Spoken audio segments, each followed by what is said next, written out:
बिस्मिल्लाहिर्रहमानिर्रहीम। अस्सलामुअलैकुम। लाखों करोड़ों दुरूदो सलाम मोहम्मद मुस्तफ़ा सल्लल्लाहु अलैहि वसल्लम और आले मोहम्मद पर। मैं हूँ उमर दराज गोंदल और आप मेरा यूट्यूब चैनल देख रहे हैं। नाजरीन, आज जो खबर हमारे पास है वो सिर्फ और सिर्फ ईरान सेंट्रिक है। अगर हम आपको ये बताएं कि ईरान के मामले के ऊपर और ईरान के न्यूक्लियर यानी एटमी प्रोग्राम के ऊपर पहली बार अमेरिका और पाकिस्तान का मैच पड़ गया है और दोनों ममालिक आमने सामने हैं, दोनों ने आज एक दूसरे को पैगाम दिया है, तो यह गलत नहीं होगा। आज इस्लामाबाद और वॉशिंगटन के अंदर कुछ ऐसे काम हुए हैं कि फैसला उसकी पहल अमेरिका ने की और उस खास टाइमिंग में, उस खास दिन के हवाले से पाकिस्तान के वजीर आजम, चूंकि आजकल जो बाइडन के और उनके ताल्लुकात ठीक नहीं हैं, तो इस सिलसिले में पाकिस्तान के वजीर आजम ने बोल्ड स्टेप लिया है ईरान को लेके और एक खास तस्वीर जारी करके, और पाकिस्तान की फौज ने भी आज सबक सिखाने की कोशिश की। और सिर्फ अमेरिका को नहीं, यह पहला मौका है कि पाकिस्तान ने अरब ममालिक को भी थोड़ी होश दिलाने की कोशिश की है कि आप लोग थोड़ी सी गलत फहमी में हैं, पाकिस्तान की जेब में बहुत सारे पत्ते हैं जो किसी भी वक्त हो सकते हैं। मैं आपको बताऊंगा कि आज ईरान के एटमी प्रोग्राम के ऊपर क्या कुछ डेवलपमेंट्स हुई हैं वॉशिंगटन के अंदर, और इस्लामाबाद ने आज उसके ऊपर क्या किया है। यह तो हो गई हमारी टॉप स्टोरी। दूसरी स्टोरी यह है कि वो कहते हैं ना कि मौका देख के चौका लगाना, ईरान ने आज ये किया है। एक तो उसको यह अंदाजा हुआ कि पाकिस्तान ने उसकी इतनी बड़ी हिमायत की है, दूसरा अगर इतनी बड़ी नशिस्त वॉशिंगटन के अंदर हुई है तो उसका जवाब तो ईरान भी देना चाहेगा, पाकिस्तान से हटके भी। तो उन्होंने अपना आज बहुत बड़ा एक तजर्बा किया है जिसको इसराइल का मीडिया रिपोर्ट कर रहा है, और कल ईरानियों की एक अपनी बड़ी नशिस्त है। उससे पहले ये बड़ी इंपॉर्टेंट आज की कार्रवाई है, ये मैं तफसील के साथ आपको बताने वाला हूं। लेकिन अगर आपने अभी तक चैनल सब्सक्राइब नहीं किया और आप चाहते हैं कि आपको मुस्तनद और बरवक्त खबरें मिलती रहें, तो हमारा चैनल सब्सक्राइब कर लीजिए, बेल आइकन के ऊपर क्लिक कर लीजिए ताकि हमारी आइंदा आने वाली वीडियोस बर वक्त आप तक पहुंचते रहे। जनाब, पाकिस्तान ईरान अमेरिका ताल्लुकात के अंदर एक नया मोड़ आया है। मैं तीन चीजें आपके सामने रखना चाहता हूं, आपको समझ आ जाएगी। एक, इसराइल सबसे बड़ा मुस्लिम दुनिया का दुश्मन, और ईरान हो, पाकिस्तान हो या जो भी मुसलमान मुल्क हैं सिवाय मुत्तहिदा अरब अमारात के, सिवाय बहरीन के, बाकी जितने ममालिक हैं, सऊदी अरब के साथ भी बड़ी है, सऊदी अरब वाला भी उनको आजकल फ्लाइट्स के गुजरने की इजाजत दे रहे हैं और बड़ी पिंगे बढ़ा रहे हैं, उनको छोड़ के पूरी मुस्लिम दुनिया इस वक्त फलस्तीनी भाइयों के साथ खड़ी हुई है। पहला हो गया। दूसरा, मुत्तहिदा अरब अमारात, उसने बाकी सारी दुनिया को छोड़ के, जब वो मुसलमानों का कत्लेआम वहां पे कर रहे थे, उन्होंने अब्राहम अकॉर्ड के तहत अमेरिका से डील लेके मुआहिदा तय कर लिया। अब ये दोनों ममालिक किसके मुखालिफ हैं? ईरान के। यमन में देख लीजिए, लीबिया के अंदर देख लीजिए, सीरिया के अंदर देख लीजिए, इराक के अंदर देख लीजिए। तो इसका मतलब यह है कि एक तरफ इसराइल और मुत्तहिदा अरब अमारात और अमेरिका हैं और दूसरी तरफ ईरान है। जो ईरान के साथ खड़ा होगा, जो ईरान को साथ बैठाएगा, वो किसका मुखालिफ होगा? अमेरिका का, इसराइल का। अब आते हैं इस तरफ।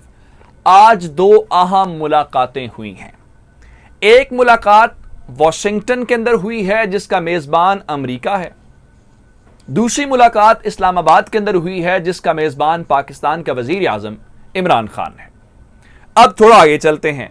वॉशिंगटन में आज अमेरिकी वजीर खारजा एंटनी ब्लिंकन ने अपनी दाएं तरफ जो है इसराइल के वजीर खारजा यार लैपिड को बिठाया, और बाएं तरफ उन्होंने जो मुत्तहिदा अरब अमारात के वजीर खारजा हैं अब्दुल्ला बिन ज़ायद अल नहयान, उनको बिठाया। और पाकिस्तान के अंदर क्या हुआ? आज इमरान खान बैठे हुए थे सेंटर में और उनकी दाईं तरफ कौन बैठा हुआ था? ईरान बैठा हुआ था। ईरान के बैठने का मतलब यह है कि आज जो ईरान के आर्मी चीफ हैं जनरल बाकरी, उनको इमरान खान ने बुलाया, और अगर आप इमरान खान के ट्विटर हैंडल के ऊपर जाएंगे तो उन्होंने बड़े एक वार्म वेलकम किया है। होना तो ये चाहिए था कि आर्मी चीफ कहता कि, और वो कहते मुलाकात हुई है, रिसीव्ड का लफ्ज़ इस्तेमाल हुआ कि मैंने उनका खुद इस्तकबाल किया है, जो खास मतलब है। जिस लम्हे मुलाकात वॉशिंगटन के अंदर हुई, उसी लम्हे पाकिस्तान के वजीर आजम ने इस मुलाकात का तस्वीर जारी करके बहुत बड़ा पैगाम वॉशिंगटन भेज दिया। अच्छा, अब आपको समझ आ गई होगी कि एक तरफ ईरान के साथ कौन खड़ा है? पाकिस्तान। दूसरी तरफ ईरान के दुश्मन। आज के इस सारे मामले से दो मैसेजेस गए हैं। एक मैसेज गया है वॉशिंगटन को, बीजिंग को, और वॉशिंगटन को जो बाइडेन को, और दूसरा गया है अरब ममालिक को कि अगर आप इंडिया के चले जाएंगे, अगर आप इसराइल के साथ अलाइनमेंट करेंगे, तो पाकिस्तान के पास बहुत ज्यादा ऑप्शंस हैं। अच्छा, अब मैं आपको यह बताना चाहता हूं कि ये जो दो मुलाकातें हुई हैं, इन दो मुलाकातों के अंदर हुआ क्या है। पहले मैं आपको वॉशिंगटन वाली मुलाकात जो ईरान के खिलाफ है उसके ऊपर बता देता हूं। मुश्तरका प्रेस कॉन्फ्रेंस कीजिए अमेरिका के और यूएई के और इसराइल के वजीर खारजा ने। सबसे पहली बात क्या वहां पे हुई है? ईरान का न्यूक्लियर प्रोग्राम।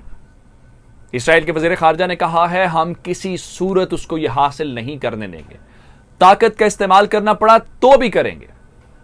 लेकिन अमेरिका ने कहा जी अगर डिप्लोमेसी फेल होती है तो हमारे पास दीगर ऑप्शंस हैं। वो क्या है? सैंक्शंस हैं। इसके अलावा अब्राहम अकॉर्ड की हिमायत की है अमेरिका ने, जो ट्रंप के दौर में हुआ, कुशनर वाला। दो वर्किंग ग्रुप्स अमेरिका ने बनाए हैं, मजहबी हमांगी का, रिलीजियस को एग्जिस्टेंस का, और वाटर एंड एनर्जी का।